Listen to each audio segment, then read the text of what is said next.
May be I over think a lot, but मैं बोलना चाहूँगा कि जैसे हम जब बड़े हो रहे थे हमने देखा था कि लोग काफ़ी ज़्यादा कनाडा की तरफ मूव कर रहे थे, यूएस की तरफ मूव कर रहे थे। मुझे ऐसा लगता है कि अभी ये टाइम जर्मनी का है। ये डेकेड स्पेसिफिकली बहुत सारे इंडियंस या फिर बहुत सारे इंटरनेशनल लोग जर्मनी मूव कर रहे हैं। अब वो चीज़ होने वाली है कि जो पहले आ गया था वो बैठा है, they are enjoying and they have everything setup. तो जैसे ये वेव पहले चली थी आज से 10-15 साल कनाडा के लिए, अब वो टाइम जर्मनी का है। तो जो पहले आ गया, जो पुराने बंदे आज से 10-15 साल बाद यहाँ पे बैठे होंगे वही बैठे हैं and they are setup. So maybe it is a wonderful idea for you as well कि अगर आप यूरोप में अपना बेस बनाना चाहते हैं तो आप यहाँ आ सकते हैं। मेहनत करना ज़िंदगी में सब कुछ नहीं होता है। डायरेक्शनैलिटी कि आप मेहनत कर किस चीज़ में रहे हैं वो भी बहुत ज़्यादा इंपॉर्टेंट है, क्योंकि उसी के अकॉर्डिंग आप अपना पर्सनल टाइम बचा पाएंगे और उसी के अकॉर्डिंग आपका सारा जो एनर्जी और एफर्ट है सही डायरेक्शन में लग पाएगा और वो आपको अल्टीमेटली रिजल्ट्स देगा। ये 2-3 हज़ार 10-15 हज़ार बिल्कुल मैटर नहीं करेंगे लॉन्ग रन में, क्योंकि आप सीधा 1.5 लाख 2 लाख 3 लाख की नौकरियों पर जाएंगे। आज की वीडियो में हम बात करने वाले हैं step by step guide of masters in Germany and expenses involved in Germany. Hi, my name is Shubham. I along with my partner Jyoti, we create Europe related informative videos and travel content.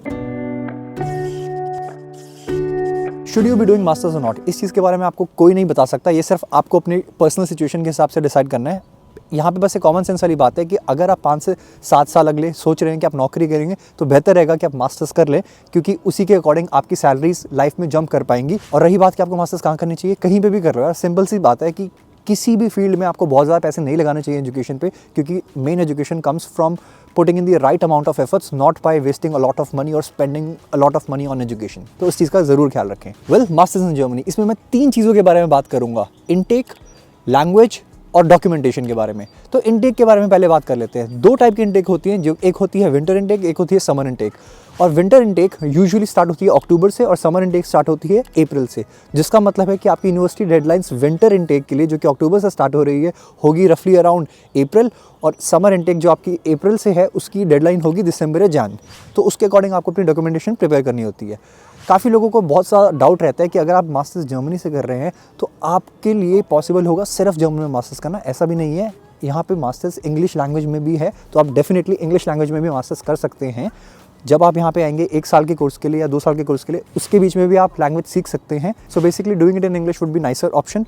और English में भी यहाँ पे बहुत opportunities हैं। ऐसा नहीं है कि जर्मनी है तो सिर्फ मास्टर्स जर्मन में ही होने वाली है। अब बात कर लेते हैं डॉक्यूमेंटेशन की। डॉक्यूमेंटेशन का भी हिसाब ऐसा है कि आपको सबसे पहले तो यूनिवर्सिटी ढूंढनी है, आपको अप्लाई करना है। जब आपका एडमिट लेटर आ जाएगा उसके बाद आपको वीज़ा अप्लाई करना है, और वीज़ा आ जाता है 4 से 5 हफ्ते में। आप किसी भी प्रोफेशन से, आपको सिंपली एक गूगल रिसर्च करनी है अपने प्रोफेशन से रिलेटेड और कोर्सेज से रिलेटेड गूगल पर। और आप एक और वेबसाइट यूज़ कर सकते हैं जिसका नाम है dath.de।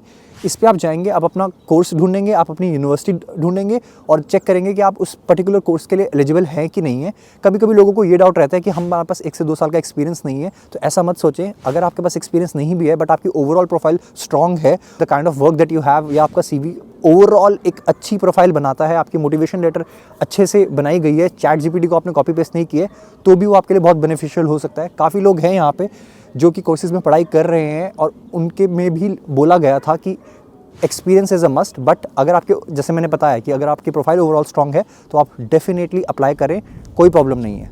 इसके बाद इंपॉर्टेंट चीज़ होगी APS सर्टिफिकेट। आपको APS के लिए अप्लाई करना पड़ेगा जब आप अपनी यूनिवर्सिटी ढूंढ रहे हैं। So basically what APS department does is it authentifies कि आपने जो करंट क्वालिफिकेशंस हैं इंडिया से वो ओरिजिनल है कि नहीं है। तो they kind of check the authenticity of your documents. तो ये डॉक्यूमेंट आपके पास आ गया। इसके बाद आपके लिए इंपॉर्टेंट होगा जहाँ पे आपने इससे पहले काम किया है या फिर जहाँ पे आपने स्टडीज़ की है, वहाँ से आप लेटर ऑफ रिकमेंडेशन ले सकें, प्रोफेसर से ले लें, डीन से ले लें। ये सारी चीज़ें इंपॉर्टेंट रहेंगी। फिर ऑफकोर्स मोटिवेशन लेटर, जैसे कि मैंने बताया कि आपको चैट GPT को कॉपी पेस्ट करके नहीं रख देना है। You have to make sure that you are putting in some effort and you putting it the emotional touch, क्योंकि किसी भी समझदार इंसान के लिए, पढ़े लिखे इंसान के लिए ईजी होता है देखना कि कंप्यूटराइज टेक्स्ट है कि किसी ने लिखा है खुद से। तो वो मोटिवेशन लेटर भी बहुत इंपॉर्टेंट है। अब ऑफकोर्स ये वेरी करेगा कि आप MBA कर रहे हैं, MIM कर रहे हैं, कि क्या कर रहे हैं, उसके अकॉर्डिंग आपको अपनी पूरी एप्लीकेशन बनानी होगी। हमारे चैनल पे और भी वीडियोज़ है जिसमें आप देख सकते हैं कि we are talking about part time jobs in Germany, full time job in Germany, salaries क्या होती हैं फुल टाइम में, पार्ट टाइम में क्या होती है। तो आप वो वीडियोज़ डेफिनेटली चेक कर सकते हैं। यार अब बात कर लेते हैं एक्सपेंसेस इन्वॉल्व इन मास्टर्स में। अब इसमें सबसे इंपॉर्टेंट चीज़ रहेगी आपकी कोर्स फीस और blocked account. Course fees depend करेगी आपकी डिपेंडिंग ऑन कौन सी यूनिवर्सिटी है, कौन से शहर में है, और ऑफ कोर्स अब ये 500 भी हो सकती है पर सेमेस्टर, अगर आपकी 4 सेमेस्टर्स की डिग्री है, 2 सेमेस्टर्स की डिग्री है, तो वो 500 भी हो सकती है, 1000 भी हो सकती है, 1500 भी हो सकती है, 2000 भी हो सकती है। फिर आता है ब्लॉक्ड अकाउंट। 2024 के स्टैंडर्ड्स के हिसाब से अभी आपके लिए इंपॉर्टेंट है 11,208 Euros which is 934 Euros per month का ब्लॉक्ड अकाउंट होता है। अब ब्लॉक्ड अकाउंट का मतलब क्या होता है मैं आपको वो समझा देता हूँ। आप बेसिकली किसी बैंक के पास जाएंगे, से फिनटेबा, एक्सपैट्रियो या फिर डीबी बैंक के पास आपको जाना है, आपको उनको देने हैं ये 10,20,000 रुपये विच इज़ 11,000 यूरोस। आप उनको ये पैसे देंगे और वो अब आप क्या करेंगे, जब आप जर्मनी में आएंगे तो आपको बैंक अकाउंट खोलना होगा, तो वो आपको हर महीने के हिसाब से 934 यूरोस एक किश्त की तरह देते रहेंगे। अब ये आपके ऊपर है कि आप उस 934 यूरो में से कितने पैसे खर्चते हैं। हो सकता है कि आप उसमें से 600 खर्चे, 700 खर्चे, 800 खर्चे। इस टॉपिक के लिए हमने अलग से एक वीडियो बनाई है जिसमें I have talked about part time job salaries आपकी कितनी होती है, तो आप देख सकते हैं कि रफली आप किस सिटी में जा रहे हैं तो आपका खर्चा कितना होने वाला है। जैसे डिग्री आपकी 2 साल की है तो ब्लॉक्ड अकाउंट पहले साल का होता है। अब पहले साल के बाद 12वें महीने में ये देखा जाएगा कि आपके अकाउंट में कितने पैसे रह गए हैं। जैसे मान लीजिए आपके अकाउंट में रह गए हैं 5,000 यूरो, तो दैट नंबर डिवाइडेड बाय 934 जो कि पर मंथ का नंबर होता है, उसके अकॉर्डिंग बचे हुए महीनों के हिसाब से आपको एक्सटेंशन मिल जाएगा। तो अगर आपके पास 4500 या 5,000 यूरो पड़े हैं तो आपको 4 से 5 महीने का और एक्सटेंशन मिल जाएगा। फिर 5 महीने के बाद आपको फिर से उनको आके अपना बैंक अकाउंट दिखाना होगा कि आपके पास अगले 6 महीने के लिए रहने के लिए पैसे हैं। This is how it works. But visa extension आराम से होती है, कोई बड़ा टॉपिक नहीं है। आप किसी से भी पैसे मांग सकते हैं। हो सकता है कि आप अपने घर से मांग रहे हो सेकंड ईयर में, बट अगर आपने मेरी बाकी वीडियोस देखी हैं तो आपको घर से पैसे मांगने की ज़रूरत नहीं पड़ेगी, क्योंकि मैंने उसमें बताया है कि आपको क्या करना है और कैसे आप स्टार्टिंग से ही पार्ट टाइम जॉब सिक्योर कर सकते हो। आपको पहले से प्रिपेयर्ड आना है ताकि आपका प्रोफाइल, CV एक्सेट्रा सब कुछ पहले से प्रिपेयर्ड हो, ताकि आपका ब्लॉक्ड अकाउंट आप पहले साल में वेस्ट ना करें। अब बात कर लेते हैं महीने के खर्चे की। मंथली खर्चा आपका 600 हो सकता है, 800 हो सकता है, 1000 हो सकता है, डिपेंडिंग ऑन आप कौन से शहर में हैं और या वो सिटी है कि टाउन है। और इसके अलावा हमने और भी वीडियोस बनाई हैं जिसमें we have talked about part time खर्चा कितना होता है, मंथली आपको यहाँ पे जर्मनी में एज अ स्टूडेंट कितना पैसे चाहिए होंगे पर मंथ के लिए, तो आप वो वीडियो भी ज़रूर देख सकते हैं। चलिए अब बात कर लेते हैं इनिशियल इन्वेस्टमेंट की। स्टार्टिंग में जब आप अप्लाई कर रहे होंगे तो आपको फ़ोटो कॉपीज़ डेवलप करनी होंगी।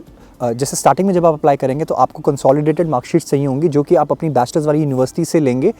उसमें थोड़े से पैसे इन्वॉल्व होते हैं। फिर आपकी वीज़ा फ़ीस होती है और फिर आपको अब जैसे जब आप जर्मनी में अप्लाई करेंगे तो या तो आप डायरेक्टली यूनिवर्सिटी पोर्टल में अप्लाई कर सकते हैं या तो आपको यूनिअसिस्ट जो उनका ब्रोकर है वहाँ पे अप्लाई करना होता है और वो आपकी डॉक्यूमेंटेशन आगे फर्दर इंडिविजुअल यूनिवर्सिटी को भेजते हैं। तो पहले आपको ये देखना है कि जिस भी यूनिवर्सिटी में आप इंटरेस्टेड हैं आपको यूनिअसिस्ट के थ्रू अप्लाई करना है कि डायरेक्टली उनके पोर्टल पर।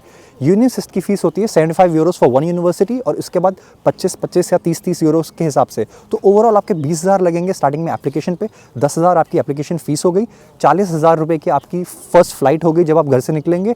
तो ये सारा खर्चा मिला के आपको थोड़ा सा और बफर लेना पड़ेगा। क्यों? क्योंकि जब आप फर्स्ट टाइम यहाँ पे आएंगे तो आपको घर का डिपॉजिट देना होगा जो कि हो सकता है 500 यूरो हो, जो कि हो सकता है 300 यूरो या 1000 यूरो हो। मैं एक एवरेज केस की बात कर लेता हूँ जो कि होगी 500 यूरो विच इज़ 50,000 रुपये। तो ओवरऑल आपको 1,20,000 स्टार्टिंग में चाहिए होगा जब आप घर से निकलेंगे जर्मनी के लिए, प्लस आपका ब्लॉक्ड अकाउंट विच इज़ 10,20,000। ये सारा नंबर मिला के ओवरऑल बनता है 11.5 लाख। आप 12 लाख लगा लीजिए। 12 लाख इज़ द नंबर जो किसी भी इंडिविजुअल को चाहिए है जर्मनी में आने के लिए। इसके बाद मैटर करेगा आपकी सेमेस्टर फ़ीस कितनी है। अब सेमेस्टर फ़ीस में वो आपके केस में डिपेंड करेगा कि आप डिग्री कौन सी कर रहे हैं, कोर्स कौन सा कर रहे हैं। हो सकता है वो 500 यूरो, हो सकता है वो 1000 यूरो, हो सकता है वो 2000 यूरो पर सेमेस्टर हो। तो ये 12 लाख प्लस आपकी semester fees would be the खर्चा ऑफ जर्मनी में आपकी मास्टर्स का। अगर आप समझदार हैं तो इससे ज़्यादा आप पैसे नहीं मंगाएंगे घर से, क्योंकि मोस्टली लोगों को ये डाउट रहता है कि हम फर्स्ट ईयर में ब्लॉक अकाउंट लेके जा रहे हैं। ऐसा तो नहीं होगा कि हमें सेकंड ईयर में मंगाना पड़ेगा, स्टार्टिंग में हम एडजस्ट नहीं कर पाएंगे। या सब कुछ पॉसिबल है, आप आराम से एडजस्ट कर लोगे। पूरी दुनिया कर ही रही है, हर टाइप की जॉब्स अवेलेबल है। अगर आपको ऑफिस में जॉब नहीं मिलती, आपके पास बाकी जॉब्स का भी ऑप्शन है, तो आपका मंथली बैलेंस तो आराम से हो जाता है खर्चा।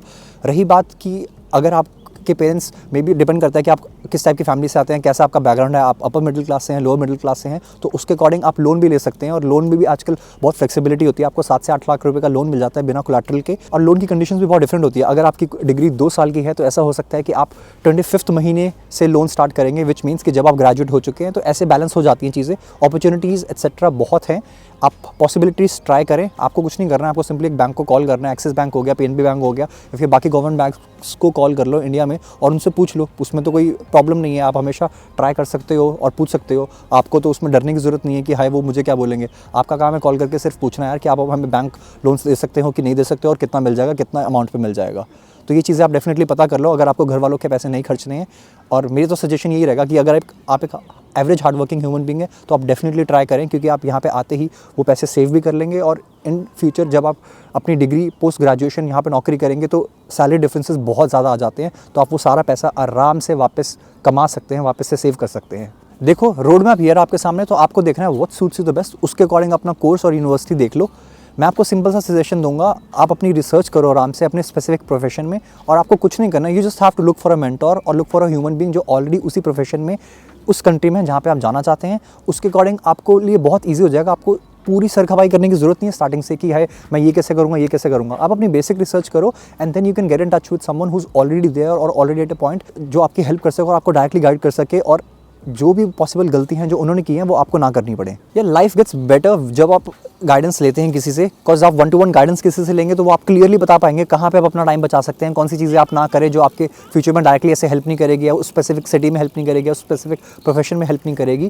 क्योंकि मेहनत करना ज़िंदगी में सब कुछ नहीं होता है, डायरेक्शनैलिटी कि आप मेहनत कर किस चीज़ में रहे हैं वो भी बहुत ज़्यादा इंपॉर्टेंट है, क्योंकि उसी के अकॉर्डिंग आप अपना पर्सनल टाइम बचा पाएंगे और उसी के अकॉर्डिंग आपका सारा जो एनर्जी और एफर्ट है सही डायरेक्शन में लग पाएगा और वो आपको अल्टीमेटली रिजल्ट्स देगा। ये 2-3 हज़ार 10-15 हज़ार बिल्कुल मैटर नहीं करेंगे लॉन्ग रन में, क्योंकि आप सीधा 1.5 लाख 2 लाख 3 लाख की नौकरियों पे जाएंगे। तो स्टार्टिंग में अपने ऊपर इन्वेस्ट कर दें and gate in touch with people. आपको हमसे बात नहीं करनी है, इट्स फाइन, आपको किसी और से बात नहीं करनी है, इट्स टोटली फाइन, बट देखो आप कि कौन सा human being is much more mentally stimulating, आपको क्या लग रहा है, किससे बात करके it makes the most sense. But ऐसे आंखें बंद करके मत कीजिए, definitely have a conversation with someone, it gives you a lot of clarity कि आपको कैसी चीज़ें करनी है। बात सिर्फ कॉन्वर्सेशन की नहीं है, बात ये भी है कि आपको ये समझना चाहिए कि few people have much more exposure. जैसे मैं अपने केस की बात करूँ, जब मैं यहाँ पे मास्टर्स के लिए आया था तो मैंने 2 साल की मास्टर्स की, उसके बाद मेरे को डिग्री मिली and then when my wife my partner she was doing her masters, तो it was easier for us to tackle things. तो इससे पहले कि वो ग्रेजुएट होती she was already on a job, all because हम दोनों इतने एक्टिव थे अबाउट रीडिंग द मार्केट और हमें चीज़ें कैसे करनी है। तो ऐसे केसेस में सही रहता है। और सिमिलर सिनेरियोज भी हैं जहाँ पे लोग ग्रेजुएट हो जाते हैं, उसके बाद 6 महीने 8 महीने में बैठे रहते हैं, उनको नौकरी नहीं मिलती है। वेराज हमारे केस में हमने ऐसे किया था कि डिग्री मिलने से पहले ही हमारे पास जॉब थी और हम स्विच भी कर चुके थे, एंड जिस हम ऑफिस में स्विच किए थे उनको भी प्रॉब्लम नहीं थी कि अभी तक हमारे पास डिग्री नहीं है। तो that is also something that you can do. That's why I will suggest you have a mentor, आपकी लाइफ बहुत ईजी हो जाती है। ओवरऑल मैं ये बोलना चाहूँगा कि Europe would be a good option for you, क्योंकि अगर आप जर्मनी में आ रहे हैं तो आपकी पॉकेट के लिए भी अच्छा रहेगा और लोकेशन वाइज भी आप काफ़ी वंडरफुल जगह पे हैं। Hope you liked the video and got some clarity regarding masters in Germany. And of course, if you have any questions, do write them in the comments. And आप हमारे channel पे बाकी वीडियोस भी देख सकते हैं, तो भूलिएगा नहीं to subscribe to our channel. मिलते हैं अगली एक वीडियो में न्यू टॉपिक के साथ। चाओ।